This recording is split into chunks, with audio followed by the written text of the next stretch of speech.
समर्थन में बोलने के लिए सदन में खड़ा हुआ हूं। इंडियन पोर्ट्स बिल एक दूरदर्शी कानून है जो औपनिवेशिक युग में के भारतीय बंदरगाह अधिनियम 2008 को निरस्त करके 21वीं सदी के विकसित भारत के जरूरतों के अनुरूप एक समग्र और आधुनिक ढांचा स्थापित करने का प्रयास करता है। महोदय, यह विधेयक केवल हमारे समुद्री कानूनों का तकनीकी उन्नयन ही नहीं है, यह भारत के माननीय प्रधानमंत्री आदरणीय नरेंद्र मोदी जी की एक शक्तिशाली घोषणा है। महोदय, यह विधेयक केवल हमारे समुद्री कानूनों का तकनीकी उन्नयन ही नहीं, यह भारत के माननीय प्रधानमंत्री आदरणीय नरेंद्र मोदी जी की शक्तिशाली घोषणा है। यह संदेश है कि भारत अब पुराने औपनिवेशिक कानूनों की जंजीर में बंधा नहीं रहेगा, बल्कि दक्षता और पारदर्शिता और पर्यावरणीय जिम्मेदारी से परिभाषित एक भविष्य की ओर आत्मनिर्भर आत्मविश्वास के साथ अग्रसर होगा। महोदय, यह विधेयक का महत्व शब्दों में समाया नहीं जा सकता है।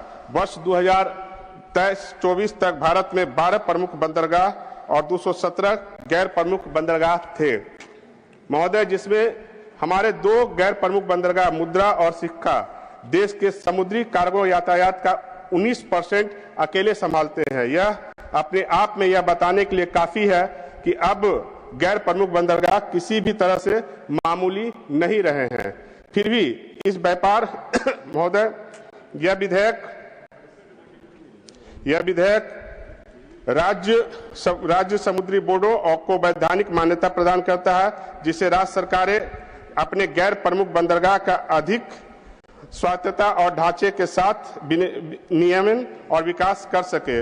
एवं यह विधेयक समुद्री राज्य विकास परिषद को मान्यता देता है, जिसकी अध्यक्षता केंद्रीय मंत्री करते हैं, ताकि तटीय राज्यों, सशस्त्र बलों और शिपिंग प्राधिकरणों के बीच राष्ट्रीय समन्वय सुनिश्चित किया जा सके।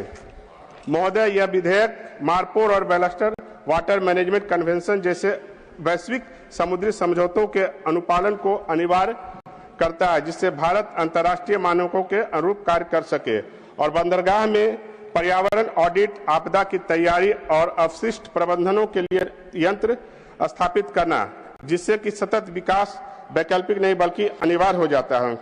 महोदय, इस विधेयक का मकसद संघवाद और पारदर्शिता को सशक्त करना है।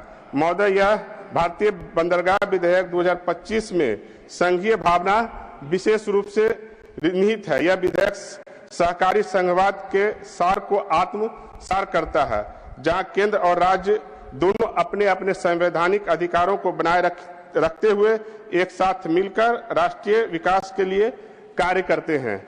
संविधान के अनुच्छेद 246 के अनुसार प्रमुख बंदरगाह संघ सूची में आते हैं, जबकि गैर प्रमुख बंदरगाह संवर्ती सूची में है। व्यवहार में हालांकि गैर प्रमुख बंदरगाहों का प्रशासन मुख्य रूप से राज्य सरकारों द्वारा किया जाता है। यह विधेयक राज्य समुद्री बोर्डों को वैधानिक मान्यता देने के साथ जो लगभग हर तटीय राज्य में कार्यरत है, इस प्रकार उस संस्थागत ढांचों को औपचारिक रूप देता है, जो पहले से ही भारत के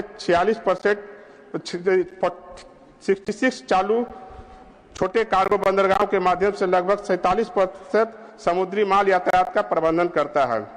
महोदय, जो पुराने जितने भी अंग्रेज के कार्यकाल में जो कानून बने थे, वो कानून अंग्रेजों ने अपने हिसाब से बनाया था, भारतीयों पे राज करने के लिए बनाया था, भारत को ज्यादा से ज्यादा दंडित करने के लिए बनाया था।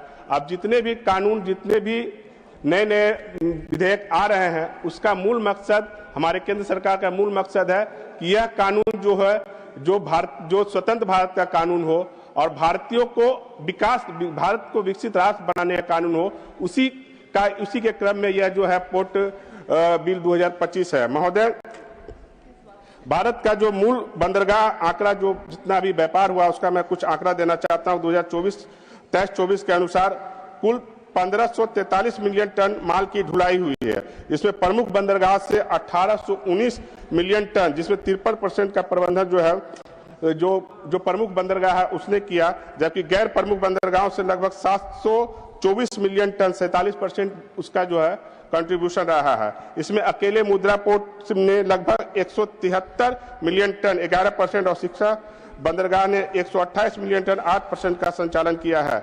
और यह दर्शाता है कि अब गैर प्रमुख बंदरगाह गौण नहीं है, वे जीवंत उच्च दक्षता उच्च क्षमता वाले आर्थिक इंजन है। महोदय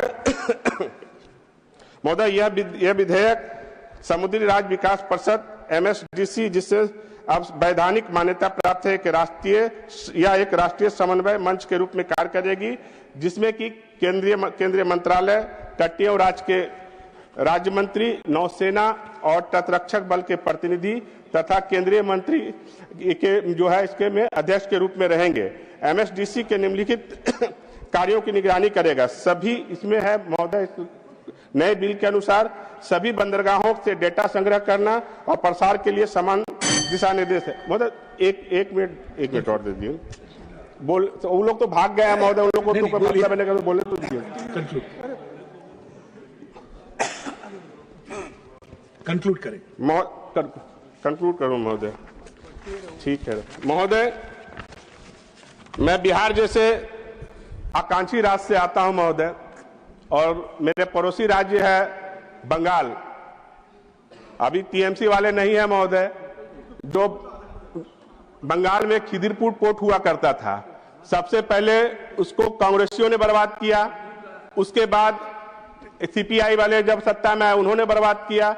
बचा खुचा जो है TMC वालों ने जो खिदिरपुर बंदरगाह था उसको पूरी तरह से नष्ट कर दिया यूनियनबाजी में महोदय। हमारी सरकार की, भारतीय सरकार की और हमारे नरेंद्र मोदी सरकार की प्राथमिकता है कि भारत के सभी राज्यों का संपूर्ण विकास हो, समान विकास हो।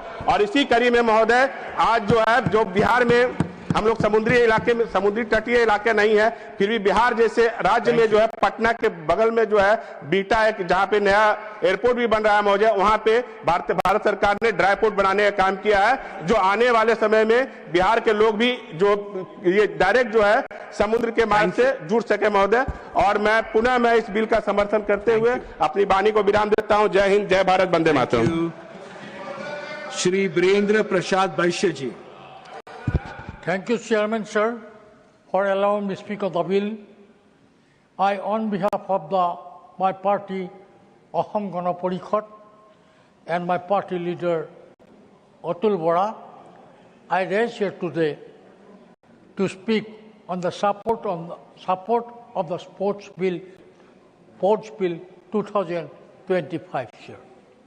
This is a historic bill because old bill there are lots of lacuna in the old bill, and Honorable Minister proposed to amend the old bill with the new dimension. Sir, it is very difficult for me to understand, and it should be known to the nation.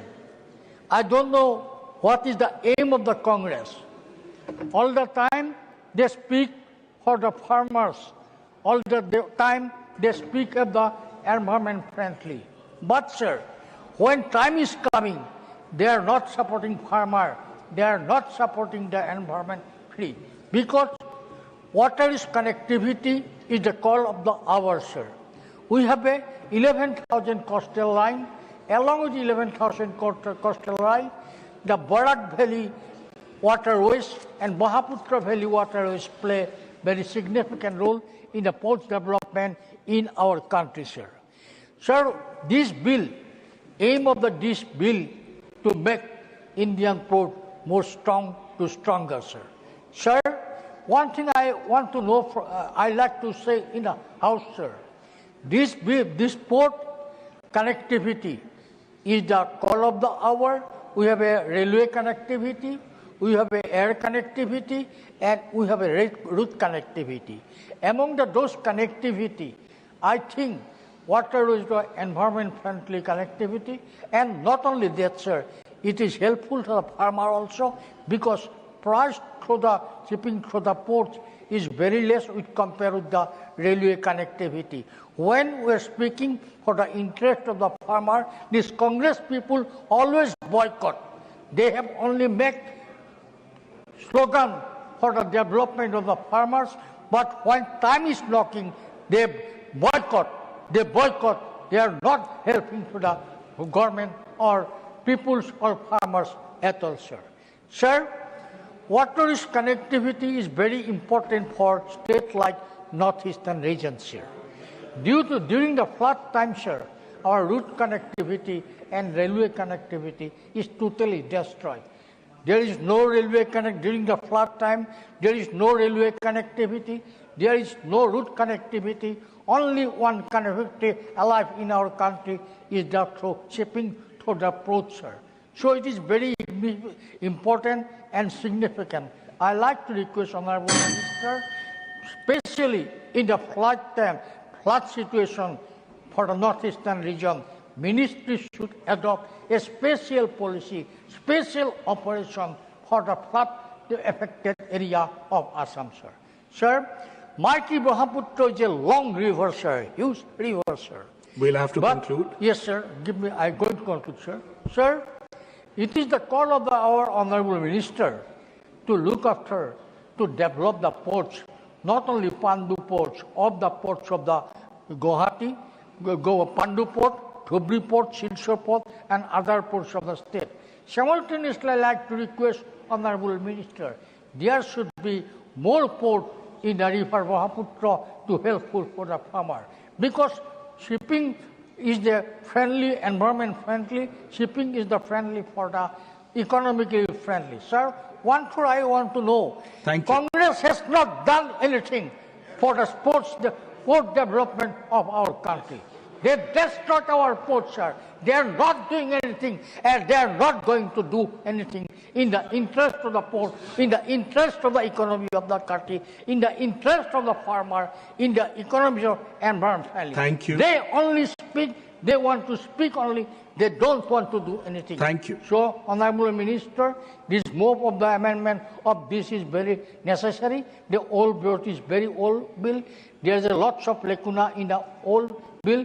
With this new amendment bill, I strongly hopeful to make Indian port more stronger. I definitely compliment Honorable Prime Minister of our country and Shipping Minister Sonowal for making Indian port more stronger to stronger because... Thank you. We'll have to continue. Because aim of the bill is to make Indian ports stronger to stronger. I must compliment Honorable Prime Minister for his visionary leadership. Thank you. With this leadership, I hope, I believe Indian economy will develop more, India ports of the develop more. At moment there is... Thank you so much. We'll have to move on. No, I'm sorry. I've already given you 2 minutes. There is a 9 ports of the country. 10 seconds. Please conclude. I'll have to move on. We have a 9 globally ranked ports in our country. I hope under the leadership of Narendra Modi ji, our ports will play vital role in the world economy, Indian economy,